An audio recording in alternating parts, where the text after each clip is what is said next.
দিদিমার ঘরে এক বড় আয়না ছিল, ভারী কাঠের ফ্রেমে আটকানো, বয়স অন্তত 100 বছর। দিদিমা সবসময় বলতেন, সন্ধ্যার পর আয়নায় বেশিক্ষণ তাকাস না। আমি এসব পাত্তা দিতাম না। এক সন্ধ্যায় খেলতে খেলতে আয়নার সামনে দাঁড়ালাম। হঠাৎ দেখলাম আমার প্রতিবিম্ব আমার মতো নড়ছে না। ও হাসছে, অথচ আমি হাসিনি। আমি ভয় পেয়ে পেছোতে যাচ্ছিলাম, কিন্তু আয়নার ভেতরের আমি হাত বাড়িয়ে সামনে এগিয়ে এলো। ফ্রেমের ভেতর থেকে ফিসফিস করে বলল, তুই তো বাইরে আছিস, তবে আমি কে? আতঙ্কে দৌড়ে বেরোতে গেলাম, কিন্তু ঘরের দরজা কোথায় গেল? চারিদিকে আয়নার দেয়ালে ভরে আছে। যেখানে তাকাই শুধু অসংখ্য আমি, কিন্তু প্রত্যেকের চোখ লাল, মুখে বিকৃত হাসি। সব আয়না একসঙ্গে ফিসফিস করতে শুরু করলো, তোর জায়গা আমরাই নেব।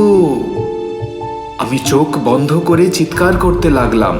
তারপর হঠাৎ সব নিস্তব্ধ হয়ে গেল। চোখ খুলে দেখি আমি দিদিমারি ঘরে দাঁড়িয়ে।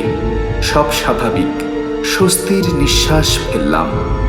কিন্তু আয়নার ভেতর আমার প্রতিফলন তখনও দাঁড়িয়েছিল, স্থির হয়ে এক দৃষ্টে তাকিয়ে, আর ঠোঁট নড়ে উঠল, এবার আমার পালা।